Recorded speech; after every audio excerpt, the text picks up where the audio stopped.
Welcome back. Welcome back to Living in Mexico. I'm Ana Maria Salazar. Thank you. Thank you so much for joining us. It's going to be a very interesting year, and I really appreciate you joining us all these weekends because we are striving to provide you information to clarify what's going on in Mexico, not only politically but also what's going to happen with this electoral process that is taking place, what's happening with Mexico's economy. So I really appreciate you joining us throughout this year. So our friends at Integralia once again have presented what I think is an extraordinary, very interesting report. Joining us today is Carlos Ramirez from Integralia, and this report, Carlos, and I really appreciate you joining us this morning, has to do with what you all have identified the biggest risks facing political risk that Mexico is facing in 2024. So there are 10 points here. So let's start with it. Let's start with point number one. What would be point number one? What concerns you and your fellow and your friends at Integralia? Welcome to the show. Thank you, Ana Maria. Thank you for having me again, and Happy New Year to all. Um, Risk number one and risk number two are relatively related. Risk number one has to do with the Supreme Court. At the end of 2024, there will be another replacement at the court, which implies that a new minister will come in. Remember that Mexico has a Supreme Court with 11 ministers. And we placed it as the number one risk because we are worried about the possibility that new minister in December will be someone close to the government, as has been the past three ministers. And that would imply basically that the government could end up capturing the Supreme Court, because it would be impossible to declare any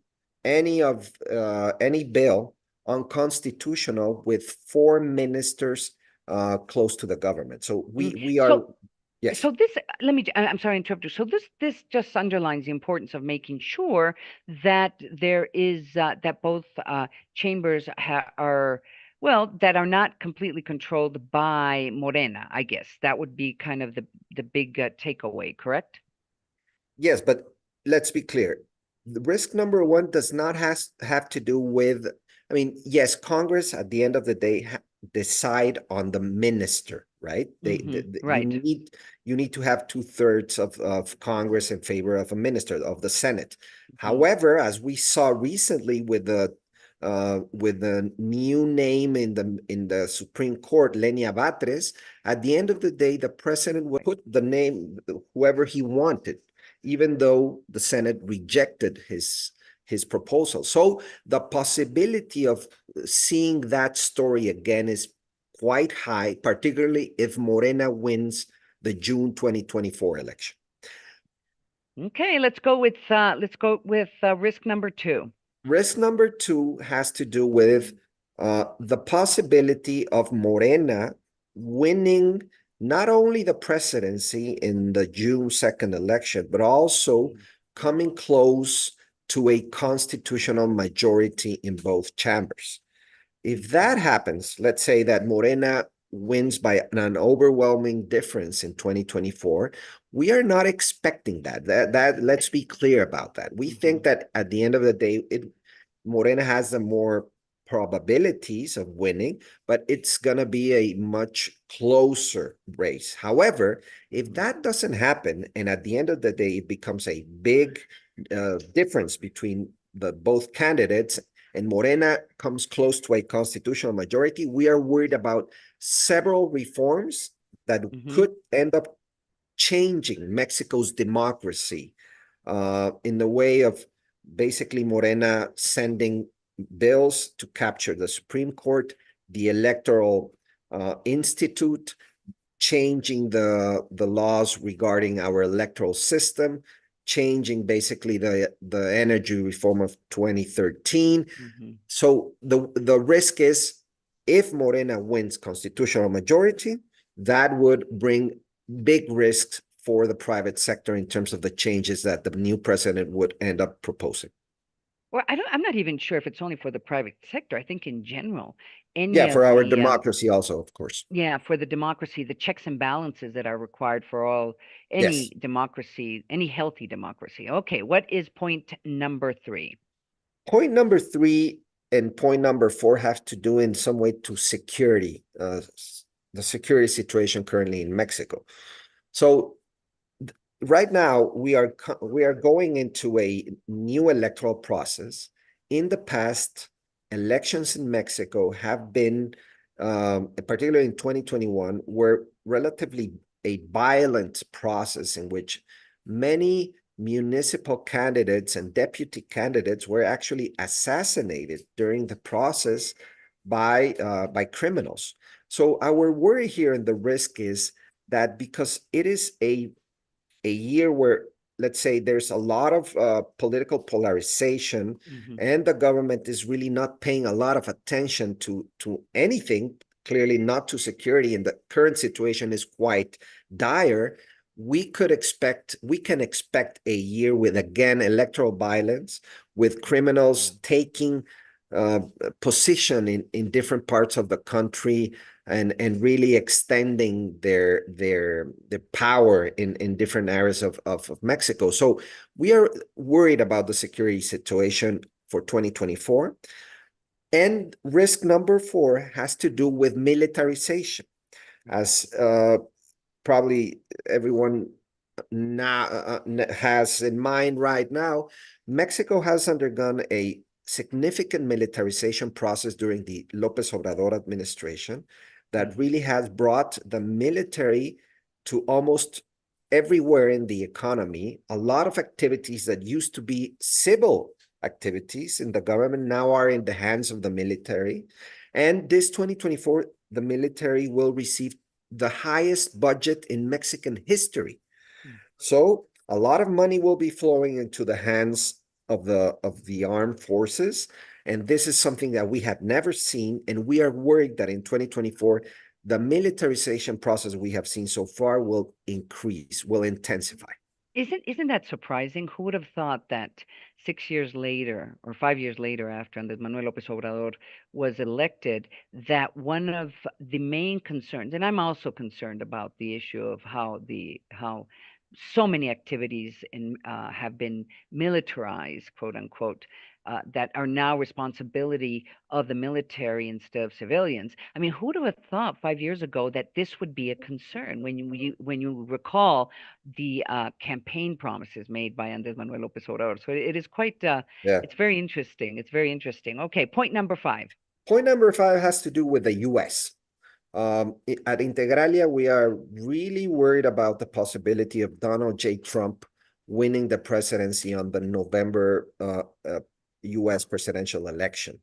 Um, Although right now polls are relatively split, and I mean, it's very early in the process, the probability of Trump winning is significant. If Trump wins, it's going to be really a very complex bilateral relation with Mexico for different reasons. Mhm. In our report, we mentioned at least three areas where we are worried about. Certainly, trade. Although the USMCA agreement was signed during the Trump administration in 2020, um, and we are not expecting him to try to kill the USMCA as he did with NAFTA. We are worried that he could impose restrictions to trade with Mexico, that certainly he will impose also taxes to imports.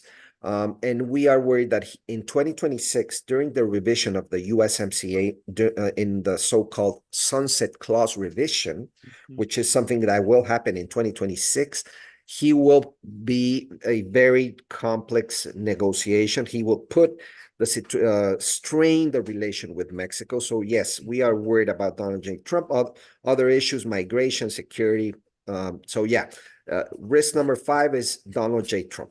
You and many other and many other people, many other governments, and I would say at least half of the U.S. population has Yes. those same Yes. concerns. What Yes. would be risk number six? So risk number 6 has to do with legislative surprises. What do we mean with this? So President Lopez Obrador wants to leave an imprint during the last year of his administration. Usually, traditionally in Mexico, presidents during the last year don't send bills to Congress. That was the tradition.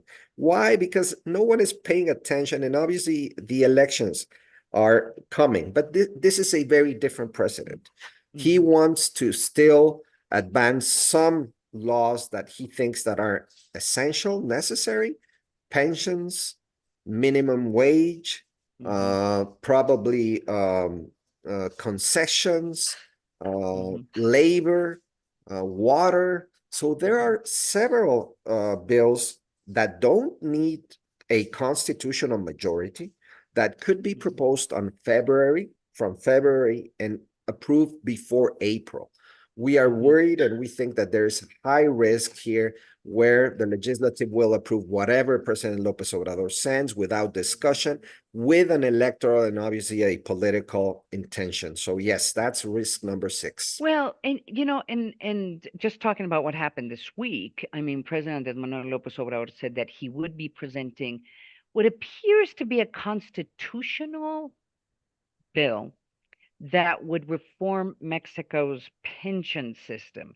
Yes. Nobody knows what this means.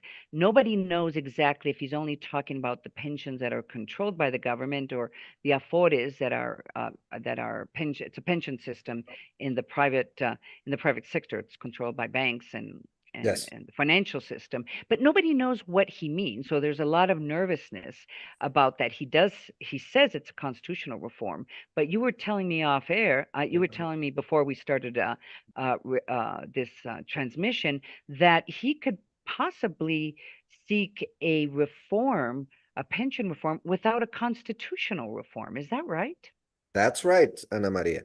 And that's what it's more worrying, right? That he doesn't need to present a constitutional reform where clearly he doesn't have the votes, but he could end up proposing a non-constitutional reform and approving a pension reform in 2024. So yeah, nobody knows yet what this reform includes. Clearly, this has a political intention, an electoral intention, but it could be this stressful for the financial markets if at the end of the day a bad reform is approved that could put in a very difficult situation the fiscal stance of Mexico during the next years. Wow. Joining us today is Carlos Ramirez. He is from Integralia. Integralia publishes with some regularity these reports, and the most recent report that came out this week, which I highly encourage everyone to read it, talks about the 10 threats that Integralia has identified for 2024, and we are now up to threat number 7, Carlos. So we are this administration has proposed in 2024 to spend a lot of money, clearly with an electoral intention as well, and has proposed a budget deficit of more than 5% for the year. The government, this is the highest budget deficit of the past 30 years in Mexico. The current government has said that this is only a one-time situation because they will use this money to finish all the infrastructure projects of this administration, and the next administration will not have any problem because it will not need to continue spending on these projects. However, and that's the risk number 7, we think that the next administration will be unable to reduce spending on as this administration thinks it will happen. This administration is thinking that the next administration will reduce 3% of GDP in spending the first year of the administration. That's not going to happen, Ana Maria, and that's why we're worried, because we think that this for the financial markets will be something to look at, because Mexico's fiscal situation is becoming more fragile as the time is going. It is very unfair what Andrés Manuel Lopez Obrador is doing to the next president, whether it's Claudia Sheinbaum or Xochitl Galvez, because all presidents during their first year usually incur or increase spending simply because they're starting and they're initiating uh, their uh, their government, and they want to be able and to fulfill their promises, or at least their vision of how Mexico should be governed. And of course, you have to start spending money usually from the very first year. And this is a topic for a later date, maybe in the next couple of weeks. But I think we have to start talking about Pemex Of and what this course. Pemex means for Pemex's debt. And it's not a viable company. Even No, though I was reading today that the prices of oil may go up because of what's happening in the Middle East, but still, it's not a viable company. So no, no, uh, it isn't. it's It is. it's going to be interesting to see. They're going to need money to keep it afloat, right? Yes, the next administration will face the more complex fiscal situation in more than 30 years. I agree. So I agree. something will have to be done, but clearly President Lopez Obrador seems with the intention to put even more strain to the fiscal numbers before he leaves office. Right? Wow. So let's go to risks number 8. So risk number 8 has to do with the possibility of having a very close election. Hmm. Right now, polls are showing that Claudia Sheinbaum, the Morena candidate, is leading the process probably in the order of 10 to some polls put it into 20 points, right? I mean, we don't know where it is right now. It's still early, still 5 months away from the election, but there's a probability, although it is not a very high probability, but we cannot discount it, that it becomes a very close election Hmm. that ends up the opposition winning the election by a very Hmm. small margin. And Hmm. what we are worried about is what will Lopez Obrador do if the opposition wins? Hmm. Clearly, he has never accepted a defeat in elections, and he has Hmm. lost several of them, 2006, of Hmm. course, the most important one, and he has never accepted defeat. So how would he react with the opposition winning? So we Mm. have that's a very open question, right? It is. He could accept it. We don't think he would accept it, and he could end up saying, no, I don't accept the result. There was a Hmm. fraud, and Hmm. we don't know that this obviously could create a constitutional crisis Hmm. without having any precedent on this. So yeah, we are also Yeah. assigning this with a low a a medium low risk possibility, but still we should look at that Consider it. also. Well, I've written about some of this, and even this week, part of the problem is that thanks in part to the president's speeches and the way he talks about independent institutions, or those who have the role of checks and balances, like the National Electoral Institute.